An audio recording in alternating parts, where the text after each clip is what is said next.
DCM DK Shivakumar ಅವರು ಪ್ರಯಾಗ್ರಾಜ್ಗೆ ಹೋಗಿ ಮಹಾಕುಂಭಮೇಳದಲ್ಲಿ ಭಾಗಿಯಾಗಿ ತ್ರಿವೇಣಿ ಸಂಗಮದಲ್ಲಿ ಪುಣ್ಯ ಸ್ನಾನವನ್ನ ಮಾಡಿ ಬಂದ್ರು. ಅದಾದ ಬಳಿಕ ಕೊಯಮತ್ತೂರಿಗೆ ಹೋಗಿ ಅಲ್ಲಿನ ಈಶಾ ಫೌಂಡೇಶನ್ ಅಲ್ಲಾದಂತ ಶಿವರಾತ್ರಿ ಹಬ್ಬದ ಕಾರ್ಯಕ್ರಮದಲ್ಲಿ ಭಾಗಿಯಾಗಿ ಬಂದ್ರು. ಇದೆಲ್ಲ ನಂತರ ಒಂದಷ್ಟು ಚರ್ಚೆಗಳಾಗೋದಕ್ಕೆ ಶುರುವಾಗ್ತಾ ಇತ್ತು. ಯಾಕೆ ಇವರು ಹಿಂದೂ ಕಾರ್ಡ್ ಅನ್ನ ಪ್ಲೇ ಮಾಡ್ತಿದ್ದಾರೆ ಅಂತೇಳಿ.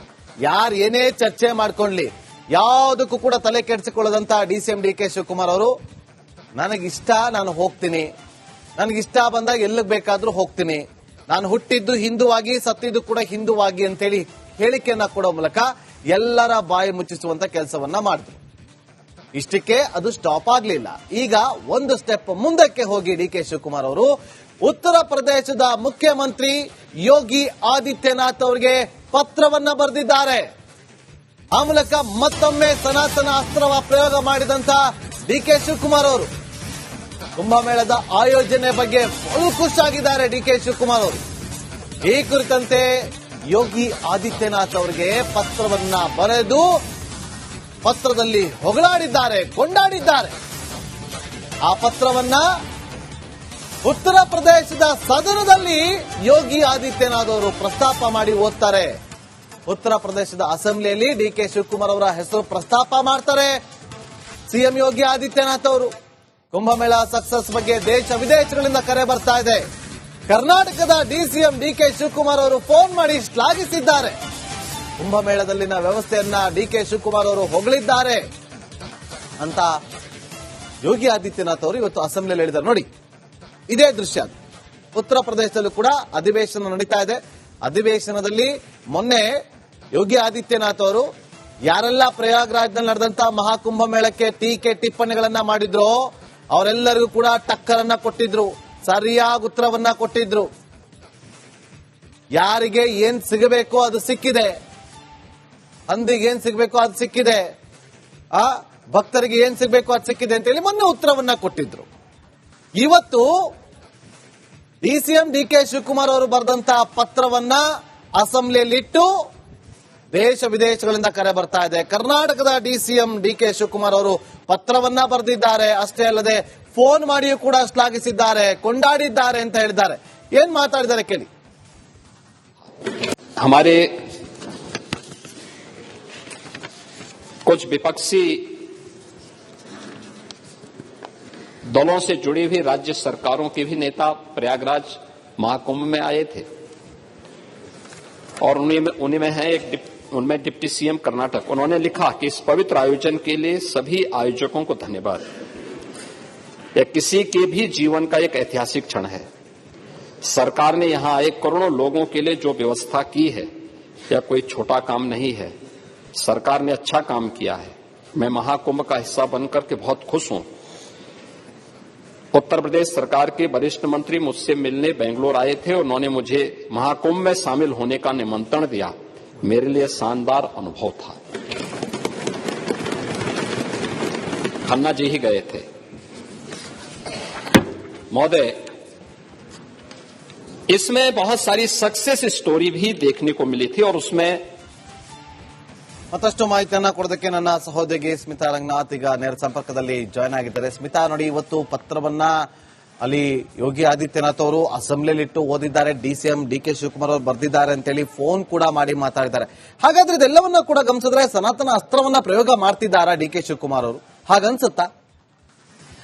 ನಾಗೇಂದ್ರ, ನೋಡಿ, ಈ ವಿಚಾರವನ್ನ ನಾವು ಎರಡು ದೃಷ್ಟಿಯಲ್ಲಿ ನೋಡೋ ಪ್ರಯತ್ನ ಮಾಡ್ತಾ ಹೋಗೋಣ. ಒಂದು ರಾಜ್ಯದ ಅಂದ್ರೆ ಉತ್ತರ ಪ್ರದೇಶದ ರಾಜ್ಯದ ಮುಖ್ಯಮಂತ್ರಿಗಳು ಅವರ ರಾಜ್ಯದಲ್ಲಿ ನಡೀತಾ ಇರುವ ಅತಿ ದೊಡ್ಡ ಕಾರ್ಯಕ್ರಮವೊಂದರಲ್ಲಿ, ಧಾರ್ಮಿಕ ಅನ್ನೋದನ್ನ ಬಿಟ್ಬಿಡೋಣ, ಅತಿ ದೊಡ್ಡ ಕಾರ್ಯಕ್ರಮವೊಂದರಲ್ಲಿ ಭಾಗಿಯಾಗಿ ಅಂತ ಹೇಳಿ ಮತ್ತೊಂದು ರಾಜ್ಯದ ಉಪಮುಖ್ಯಮಂತ್ರಿಗಳಿಗೆ ಬಂದು ಖುದ್ದಾಗಿ ಆಹ್ವಾನ ನೀಡ್ತಾರೆ. ಅದನ್ನ ಪರಿಗಣಿಸಿ ಈ ರಾಜ್ಯದ ಅಂದ್ರೆ ನಮ್ಮ ಕರ್ನಾಟಕ ರಾಜ್ಯದ ಉಪಮುಖ್ಯಮಂತ್ರಿಗಳಾದ ಡಿಕೆ ಶಿವಕುಮಾರ್ ಅವರು ಕಾರ್ಯಕ್ರಮದಲ್ಲಿ ಭಾಗಿಯಾಗ್ತಾರೆ, ಬರ್ತಾರೆ. ಅದಾದ ನಂತರದಲ್ಲಿ ಟೋಕನ್ ಆಫ್ ಗ್ರಾಟಿಟ್ಯೂಡ್ ಅನ್ನೋ ರೀತಿಯಲ್ಲಿ, ಅಂದ್ರೆ ನಿಮ್ಮ ರಾಜ್ಯದಲ್ಲಿ ಆಯೋಜನೆಗೊಂಡಿದ್ದ ಕಾರ್ಯಕ್ರಮದಲ್ಲಿ ನಾನು ಭಾಗಿಯಾಗಿದ್ದೆ, ವ್ಯವಸ್ಥೆಗಳು ಚೆನ್ನಾಗಿತ್ತು, ಹಾಗಾಗಿ ಧನ್ಯವಾದ, ಇಂಥದ್ದೊಂದು ಕಾರ್ಯಕ್ರಮಕ್ಕೆ ನನ್ನನ್ನು ಕರೆದಿದ್ದಕ್ಕೆ ಅನ್ನೋ ನಿಟ್ಟಿನಲ್ಲಿ ಡಿಕೆ ಶಿವಕುಮಾರ್ ಅವರು ಒಂದು ಪತ್ರ ಬರೆದಿದ್ದಾರೆ.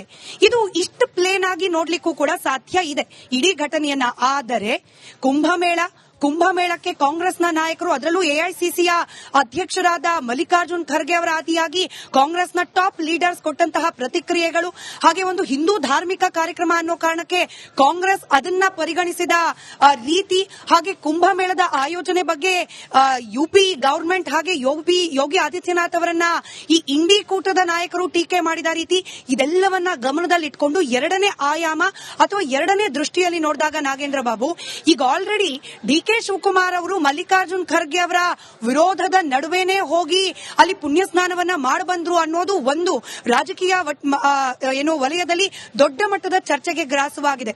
ಅಂಥದ್ರಲ್ಲಿ ಹೋಗಿ ಕಾರ್ಯಕ್ರಮದಲ್ಲಿ ಭಾಗಿಯಾಗಿ ಪುಣ್ಯ ಸ್ನಾನ ಮಾಡಿ ಬಂದಿದ್ ಮಾತ್ರ ಅಲ್ಲ, ಹಾಗೆ ಹೋಗಿ ಬಂದ ನಂತರದಲ್ಲೂ ಯೋಗಿ ಆದಿತ್ಯನಾಥ್ ಅವರಿಗೆ ಪತ್ರ ಬರೀತಾರೆ ಡಿಕೆ ಶಿವಕುಮಾರ್ ಅವರು ಬಹಳ ಮುಕ್ತ ಕಂಠದಿಂದ.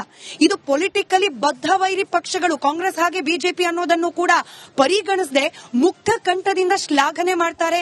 ನನ್ನ ಪುಣ್ಯ ಇದು, ಇಂಥದ್ದೊಂದು ಐತಿಹಾಸಿಕ ಘಟನೆಯಲ್ಲಿ ಭಾಗಿಯಾಗಲಿಕ್ಕೆ ನನಗೆ ಅವಕಾಶ ಸಿಕ್ಕಿದ್ದು, ಅದರಲ್ಲಿ ನನ್ನನ್ನ ಭಾಗಿಯಾಗುವಂತೆ ನೀವು ಬಂದು ಕರೆದಿದ್ದು ನನ್ನ ಸುಕೃತ ಅಂತ ಹೇಳಿ ಡಿಕೆ ಶಿವಕುಮಾರ್ ಅವರು ಮುಕ್ತ ಕಂಠದಲ್ಲಿ ಓದ್ತಾರೆ, ಪತ್ರವನ್ನ ಬರೀತಾರೆ. ಅದನ್ನು ಅಷ್ಟೇ ಮುಕ್ತರಾಗಿ ಯೋಗಿ ಆದಿತ್ಯನಾಥ್ ಅವರು ಉತ್ತರ ಪ್ರದೇಶದ ಅಸೆಂಬ್ಲಿಯಲ್ಲಿ ಬಹಿರಂಗವಾಗಿ ಓದ್ತಾರೆ ಅಂತಂದ್ರೆ ಪೊಲಿಟಿಕಲಿ ಇದು ಮತ್ತೊಂದಷ್ಟು ಮೇಲಾಟಗಳಿಗೆ, ಮತ್ತಷ್ಟು ಚರ್ಚೆಗೆ, ಮತ್ತಷ್ಟು ವಿವಾದಾಸ್ಪದ ವಾದ ಪ್ರತಿವಾದಕ್ಕೆ ಕಾರಣವಾಗುವ ಎಲ್ಲಾ ಸಾಧ್ಯತೆಗಳು ಕೂಡ ತೆರೆದುಕೊಳ್ತಾ ಇದೆ. ನಾಗೇಂದ್ರ ಬಾಬು, ನಮಗೆ ಗೊತ್ತಿದೆ ಡಿಕೆ ಶಿವಕುಮಾರ್ ಅವರು ಮಹಾಕುಂಭಕ್ಕೆ ಹೋಗೋಕ್ ಮುಂಚೆ ಹೇಗಿತ್ತು ಅವರ ನಡೆ ನುಡಿ, ಹಾಗೆ ಅದನ್ನ ಕಾಂಗ್ರೆಸ್ನ ಇತರೆ ನಾಯಕರು ಅರ್ಥ ಮಾಡ್ಕೊಳ್ತಾ ಇದ್ದ ವಿಧಾನ, ಕುಂಭಮೇಳಕ್ಕೆ ಹೋಗಿ ಬಂದ ನಂತರದಲ್ಲಿ ಡಿಕೆ ಶಿವಕುಮಾರ್ ಅವರ ಇಮೇಜ್ ನಲ್ಲಿ ಆಗ್ತಾ ಇರುವ ಬದಲಾವಣೆ, ಅವರ ಮಾತುಗಳಲ್ಲಿ ವ್ಯಕ್ತವಾಗ್ತಾ ಇರುವ ಪ್ರಖರತೆ, ಅದಾದ ನಂತರದಲ್ಲಿ ಅಮಿತ್ ಶಾ ಅವರ ಜೊತೆಯಲ್ಲಿ ಇಶಾ ಫೌಂಡೇಶನ್ ನ ಕಾರ್ಯಕ್ರಮದಲ್ಲಿ ಭಾಗಿಯಾಗಿದ್ದು, ಇದೀಗ ಯೋಗಿ ಆದಿತ್ಯನಾಥ್ ಮತ್ತೊಬ್ಬ ಹಿಂದೂ ಐಕಾನ್, ಮತ್ತೊಬ್ಬ ಬಿಜೆಪಿಯ ಟಾಪ್ ಲೀಡರ್, ಇವರು ಡಿಕೆ ಶಿವಕುಮಾರ್ ಅವರನ್ನ ಮುಕ್ತವಾಗಿ ಹೊಗಳ್ತಾ ಇರೋದು, ಅವ್ರು ಬರೆದ ಪತ್ರವನ್ನ ಅಸೆಂಬ್ಲಿಯಲ್ಲಿ ಓಪನ್ ಆಗಿ ಓದ್ತಾ ಇರೋದು, ಇದೆಲ್ಲವನ್ನ ಗಮನಿಸಿದಾಗ ಮುಂದಿನ ದಿನಗಳಲ್ಲಿ ರಾಜ್ಯ ರಾಜಕೀಯದಲ್ಲಿ, ಅದರಲ್ಲೂ ಕಾಂಗ್ರೆಸ್ ಪಾಳ್ಯದಲ್ಲಿ, ಅದರಲ್ಲೂ ಇನ್ ಪರ್ಟಿಕ್ಯುಲರ್ ಈ ಕುರ್ಚಿ ಕಲಹದ ವಿಚಾರದಲ್ಲಿ ನಡೀತಾ ಇರುವ ವಾದ ಪ್ರತಿವಾದದಲ್ಲಿ ನೋ ಡೌಟ್ ಇದು ಮತ್ತೊಂದು ದೊಡ್ಡ ತಿರುವಿಗೆ, ಮತ್ತೊಂದು ದೊಡ್ಡ ಪಾತ್ರಕ್ಕೆ ಕಾರಣವಾಗುವ ಎಲ್ಲ ಸಾಧ್ಯತೆ ಕಂಡು ಬರ್ತಾ ಇದೆ. Nagendra Babu, okay, thank you Smita ನಿಮ್ಮೆಲ್ಲ ಮಾಹಿತಿಗಾಗಿ.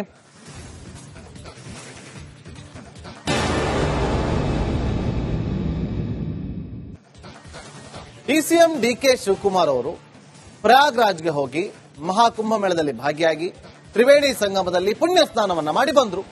ಅದಾದ ಬಳಿಕ ಕೊಯಂಬತ್ತೂರಿಗೆ ಹೋಗಿ ಅಲ್ಲಿನ ಇಶಾ ಫೌಂಡೇಶನ್ ಅಲ್ಲಾದಂತ ಶಿವರಾತ್ರಿ ಹಬ್ಬದ ಕಾರ್ಯಕ್ರಮದಲ್ಲಿ ಭಾಗಿಯಾಗಿ ಬಂದ್ರು. ಇದೆಲ್ಲ ನಂತರ ಒಂದಷ್ಟು ಚರ್ಚೆಗಳಾಗೋದಕ್ಕೆ ಶುರುವಾಗ್ತಾ ಇತ್ತು. ಯಾಕೆ ಇವರು ಹಿಂದೂ ಕಾರ್ಡ್ ಅನ್ನ ಪ್ಲೇ ಮಾಡ್ತಿದ್ದಾರೆ ಅಂತೇಳಿ. ಯಾರು ಏನೇ ಚರ್ಚೆ ಮಾಡ್ಕೊಳ್ಳಿ, ಯಾವುದಕ್ಕೂ ಕೂಡ ತಲೆ ಕೆಡಿಸಿಕೊಳ್ಳದಂತ ಸಿಎಂ ಡಿಕೆ ಶಿವಕುಮಾರ್ ಅವರು, ನನಗಿಷ್ಟ, ನಾನು ಹೋಗ್ತೀನಿ, ನನಗಿಷ್ಟ ಬಂದಾಗ ಎಲ್ಲಿಗೆ ಬೇಕಾದ್ರೂ ಹೋಗ್ತೀನಿ, ನಾನು ಹುಟ್ಟಿದ್ದು ಹಿಂದುವಾಗಿ, ಸತ್ತಿದ್ದು ಕೂಡ ಹಿಂದುವಾಗಿ ಅಂತೇಳಿ ಹೇಳಿಕೆಯನ್ನ ಕೊಡೋ ಮೂಲಕ ಎಲ್ಲರ ಬಾಯಿ ಮುಚ್ಚಿಸುವಂತ ಕೆಲಸವನ್ನ ಮಾಡಿದ್ರು. ಇಷ್ಟಕ್ಕೆ ಅದು ಸ್ಟಾಪ್ ಆಗ್ಲಿಲ್ಲ.